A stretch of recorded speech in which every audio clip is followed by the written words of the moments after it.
네, 교회 여러분 안녕하십니까? 2월 16일 수요일 새벽 예배 시작하도록 하겠습니다. 오늘 함께 나눌 성경 말씀은 시편 78편입니다. 굉장히 긴 시편인데 72절까지 있어요. 제가 한번 낭독해 드리도록 하겠습니다. 아삽의 마스길. 내 백성이여 내 율법을 들으며 내 입의 말에 귀를 기울일지어다. 내가 입을 열어 비유로 말하며 예로부터 감추어졌던 것을 드러내려 하니 이는 우리가 들어서 아는 바요 우리 조상들이 우리에게 전한 바라. 우리가 이를 그들의 자손에게 숨기지 아니하고 여호와의 영예와 그의 능력과 그가 행하신 기이한 사적을 후대에 전하리로다. 여호와께서 증거를 야곱에게 세우시며 법도를 이스라엘에게 정하시고 우리 조상들에게 명령하사 그들의 자손에게 알리라 하셨으니 이는 그들로 후대 곧 태어날 자손에게 이를 알게 하고 그들은 일어나 그들의 자손에게 일러서 그들로 그들의 소망을 하나님께 두며 하나님께서 행하신 일을 잊지 아니하고 오직 그 계명을 지켜서 그들의 조상들 곧 완고하고 패역하여 그들의 마음이 정직하지 못하며 그 심령이 하나님께 충성하지 아니하는 세대와 같이 되지 아니하게 하려 하심이로다. 에브라임 자손은 무기를 갖추며 활을 가졌으나 전쟁의 날에 물러갔도다. 그들이 하나님의 언약을 지키지 아니하고 그의 율법을 준행을 거절하며 여호와께서 행하신 것과 그들에게 보이신 그의 기이한 일을 잊었도다. 옛적에 하나님이 애굽 땅 소환들에서 기이한 일들을 그들의 조상들의 목전에서 행하셨으되 그가 바다를 갈라 물을 무더기같이 서게 하시고 그들을 지나가게 하셨으며 낮에는 구름으로 밤에는 불빛으로 인도하셨으며 광야에서 반석을 쪼개시고 매우 깊은 곳에서 나오는 물을 흡족하게 마시게 하셨으며 또 바다 위에서 시내를 내사 강이 물같이 흐르게 하셨으나 그들은 계속해서 하나님께 범죄하여 메마른 땅에서 지존자를 배반하였도다. 그들이 그들의 탐심대로 음식을 구하여 그들의 심중에 하나님을 시험하였으며 그뿐 아니라 하나님을 대적하여 말하기를 하나님이 광야에서 식탁을 베푸실 수 있으랴. 보라 내가 반석을 쳐서 물을 내시니 시내가 넘쳤으나 그가 능히 떡도 주며 자기 백성을 위하여 고기도 예비하시랴 하였도다. 그러므로 여호와께서 듣고 노하셨으며 야곱에게 불같이 노하셨고 또한 이스라엘에게 진노가 불타올랐으니 이는 하나님을 믿지 아니하며 그의 구원을 의지하지 아니한 때문이로다. 그러나 그가 위의 궁창을 명령하시며 하늘의 문을 여시고 그들에게 만나를 비같이 내려 먹이시며 하늘 양식을 그들에게 주셨나니 하나님이 힘센 자의 떡을 먹었으며 그가 음식을 그들에게 충족히 주셨도다. 그가 동풍을 하늘에서 일게 하시며 그의 권능으로 남풍을 인도하시고 먼지처럼 많은 고기를 비같이 내리시고 나는 새를 바다의 모래같이 내리셨도다. 그가 그것들을 그 중에 진중에서 떨어지게 하사 그들의 거처에 두셨으므로 그들이 먹고 심히 배불렀나니 하나님이 그들의 원대로 그들에게 주셨도다. 그러나 그들이 그들의 욕심을 버리지 아니하여 그들이 먹을 것이 아직 그 입에 있을 때에 하나님이 그들에게 노여움을 나타내사 그들 중 강한 자를 죽이시며 이스라엘의 청년을 쳐 엎드리셨도다. 이러함에도 그들은 여전히 범죄하여 그의 기이한 일들을 믿지 아니하였으므로 하나님이 그들의 날들을 헛되이 보내게 하시며 그들의 횟수를 두려움으로 보내게 하셨도다. 하나님이 그들을 죽이실 때에 그들이 그에게 구하며 돌이켜 하나님께 간절히 찾았고 하나님이 그들의 반석이시며 지존하신 하나님이 그들의 구속자이심을 기억하였도다. 그러나 그들이 입으로 그에게 아첨하며 자기 혀로 그에게 거짓을 말하였으니 이는 하나님께 향하는 그들의 마음이 정함이 없으며 그의 언약이 성실하지 아니하였음이로다. 오직 하나님은 긍휼하심으로 죄악을 덮어주시어 멸망시키지 아니하시고 그의 진노를 여러 번 돌이키시며 그의 모든 분을 다 쏟아내지 아니하였으니 그들은 육체이며 가고 다시 돌아오지 못하는 바람임을 기억하셨습니다. 그들이 광야에서 그들에게 반항하며 사막에서 그를 슬프시게 함이 몇 번인가. 그들이 돌이켜 하나님을 거듭거듭 시험하며 이스라엘의 거룩하신 이를 노엽게 하였도다. 그들이 그의 권능의 손을 기억하지 아니하며 대적에게서 그들의 구원하신 날도 기억하지 아니하였도다. 그때 하나님이 애굽에서 그의 표적들을 소환해서 그의 징조들을 나타내사 그들의 강과 시내를 피로 변하여 그들로 마실 수 없게 하시며 쇠파리 떼를 그들에게 보내어 그들을 물게 하시고 개구리를 보내어 해하게 하셨으며 그들의 토산물을 황충에게 주셨고 그들이 수고한 것을 메뚜기에게 주셨으며 그들의 포도나무를 우박으로 그들의 뽕나무를 서리로 죽이셨으며 그들의 가축을 우박에 그들의 양떼를 번갯불에 넘기셨으며 그의 맹렬한 노여움과 진노와 분노와 고난과 곧 재앙의 천사들을 그들에게 내려보내셨으며 그는 진노로 길을 닦으사 그들의 목숨이 죽음을 면하지 못하게 하시고 그들의 생명을 전염병에 붙이셨으며 애굽의 모든 장자 곧 함의 장막에 있는 그들의 기력에 처음 것을 치셨으나 그가 자기 백성은 양같이 인도하여 내시고 광야에서 양떼같이 지도하셨도다. 그들을 안전히 인도하시니 그들은 두려움이 없었으나 그들의 원수는 바다에 빠졌도다. 그들을 그의 성소의 영역 곧 오른손으로 만드신 산으로 인도하시고 또 나라를 그들의 앞에서 쫓아내시며 줄을 쳐서 그들의 소유를 분배하게 하시고 이스라엘의 지파들이 그들의 장막에 살게 하셨도다. 그러나 그들은 지존하신 하나님을 시험하고 반항하여 그의 명령을 지키지 아니하며 그들의 조상들같이 배반하고 거짓을 행하며 속이는 활같이 빗나가서 자기 산당들로 그의 노여움을 일으키며 그들의 조각한 우상들로 그를 진노하게 하셨음에 하나님이 들으시고 분내어 이스라엘을 크게 미워하사 사람 가운데 세우신 장막 곧 실로의 성막을 떠나시고 그가 그의 능력을 포로에게 넘겨주시며 그의 영광을 대적의 손에 붙이시고 그가 그의 소유 때문에 분내사 그 백성을 칼에 넘기셨으니 그들의 청년들은 불에 살라지고 그들의 처녀들은 혼인 노래를 들을 수 없었으며 그들의 제사장들은 칼에 엎드러지고 그들의 과부들은 애곡도 하지 못하였도다. 그때 주께서 잠에서 깨어난 것처럼 포도주를 마시고 고함치는 용사처럼 일어나사 그들의 대적들을 쳐 물리서서 영원히 그들에게 욕되게 하셨도다. 또 요셉의 장막을 버리시며 에브라임 지파를 택하지 아니하시고 오직 유다 지파와 그가 사랑하시는 시온산을 택하시며 그의 성소를 산의 높음같이 영원히 두신 땅같이 지으셨도다. 또 그의 종 다윗을 택하시되 양의 우리에서 취하시며 젖양을 지키는 중에 그들을 인도하여 내사 그의 백성인 야곱 그의 소유인 이스라엘을 기르게 하셨더니 이에 그가 그들을 자기 마음의 완전함으로 기르고 그의 손의 능숙함으로 그들을 지도하셨도다. 아멘. 네. 72절까지 제가 이제 봉독을 했습니다. 이거 다 이제 일일이 해석하기는 좀 어렵고요. 이제 출애굽과 하나님의 구원 여정을 이제 이야기하면서 지금 시편 기자가 이제 뭔가는 교훈하려고 지금 이야기를 하고 있는 것을 볼 수가 있습니다. 여기 지금 아삽의 마스길 지금 표제가 그렇게 돼 있거든요. 지금 여기 마스길이라는 말도 사실은 교훈적 시라는 뜻입니다. 그러니까 시인이 이스라엘의 초기 역사를 회고하면서 지금 이 시를 읽는 당대 독자들에게 조상들의 부정적인 이 전철을 반복하지 말라 이렇게 교훈을 하는 시편입니다.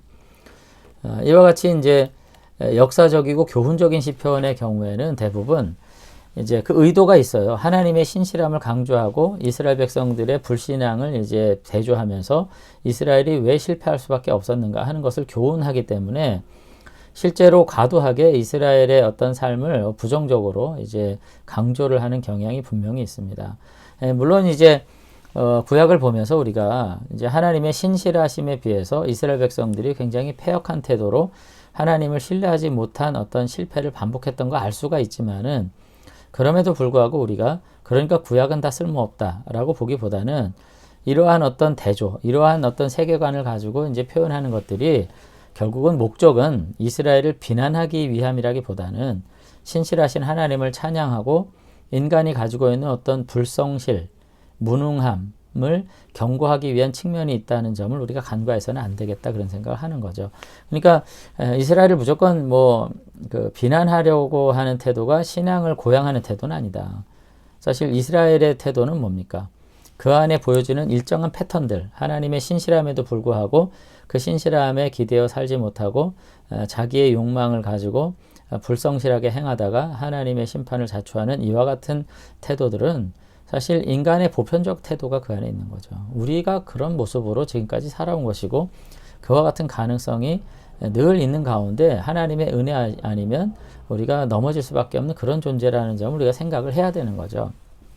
그런 점에서 다시 한번 그 하나님의 사랑 그리고 끊임없는 불신앙과 실족함에도 불구하고 그 언약에 신실하신 하나님을 우리가 기억하고 믿음으로 살아야 된다라고 하는 교훈을 오늘 이제 이 시편에서 우리가 누릴 수 있으면 될 것 같다. 저는 그런 생각을 하게 됩니다. 다만 76, 77, 78 연관성이 있다고 그랬죠. 75 연관성이 계속 있다고 제가 이렇게 말씀을 드렸습니다. 75편은 악한 세대 가운데, 패역한 세대 가운데 우리가 어떻게 살아야 되나 하는 것을 현재형으로 말했다면 76편은 어땠어요? 하나님의 이제 이루어진 실현된 심판을 계속해서 이야기하면서 결국은 우리가 역사 속에서 어떤 확신을 가지고 우리의 미래를 다시 한번 확인하며 살아야 되나 뭐 이런 측면을 했다면은 이제 77편에서는 이스라엘 공동체의 문제 앞에서 개인이 마치 자기 문제처럼 개인주의화된 세상에서 살아감에도 불구하고 공동체의 문제를 자기 일처럼 여기면서 보다 성숙한 태도를 가지고 고난 앞에서 하나님을 찬양하는 그와 같은 시편 저자의 태도를 보여줬다. 제가 그런 말씀 드렸잖아요. 근데 오늘 78편은요. 시간의 흐름 속에서 내가 누군가 이런 측면에서 얘기를 합니다. 그러니까 여러분 보시면 계속 알겠지만 이 시에서 이제 특징적으로 나오는 표현들이 뭐냐면 열조, 우리, 자손, 후대 이렇게 불러요. 계속. 그러니까 과거의 조상들, 그리고 우리 세대, 우리의 자손, 그리고 그 자손의 후대. 이렇게 이제 반복적으로 시대 구분을 통해 가지고 이제 백성들 자기 존재를 이제 부르면서 이와 같은 교훈들이 그 하나님의 신실함과 인간의 연약함에 대한 이와 같은 교훈들이 열조에서 우리뿐만 아니라 우리의 자손과 그 후대까지 영원토록 이어지도록 해야만 이 경건한 믿음을 가지고 영원히 살 수 있다. 오늘 그렇게 지금 이야기를 이제 하고 있다는 거죠. 그러니까 75, 76, 77, 78이 뭔가는 어떤 개인의 신앙의 문제를 논하고 있긴 한데 그것이 어떤 태도를 시간의 흐름 속에서 어떤 태도를 가져야 될까? 공동체 전반에서 어떤 태도를 성숙한 태도를 가져야 될까? 그리고 오고 가는 세대 속에 조상부터 우리의 자손과 그 미래 세대까지를 아우르는 관점에서 내가 어떻게 해야 될까라고 하는 이와 같은 다분히 총체적이고 입체적인 관점에서 계속해서 인간의 고난 그리고 그에 대한 하나님의 신실함을 노래하고 있다는 점을 우리가 이제 생각할 필요가 있다는 거죠. 그러니까 저는 이런 점을 강조하고 싶어요. 그러니까 본문 안에서 위로가 될 말씀을 끄집어내서 하나님이 이렇게 우리를 사랑합니다. 저는 이렇게 말하기보다는 좀 죄송하지만 시편의 저자가 얼마나 입체적이고 성숙한 태도를 가지고 하나님 앞에서 지금 기도하고 찬양하고 곤고하며 부르짖고 있는가. 저는 그런 거 좀 우리가 교훈받고 싶다. 그런 생각을 하게 됩니다. 오고 가는 모든 세대 속에서 하나님은 영원한 하나님이시라는 거죠. 나만 잘하면 된다는 게 아닌 거라는 거죠. 그렇기 때문에 조상들의 역사를 굉장히 부정적으로 강조하면서까지 우리가 반성해야 되고 우리의 후대와 그의 자손들이 이 경건한 믿음을 간직하는 것이 필요하다고까지 굉장히 경각심을 가지고 말하고 있다는 거죠. 그런 점에서 정말 저도 우리가 이 시간을 바라보는 관점, 오늘, 현재와 미래, 과거 그리고 우리의 삶을 바라보는 관점, 나뿐 아니라 공동체와 나라 그리고 오고 가는 모든 세대 가운데에서 우리가 정말 어떻게 의미 있는 역할을 감당하고 하나님의 백성으로 남을 것인가.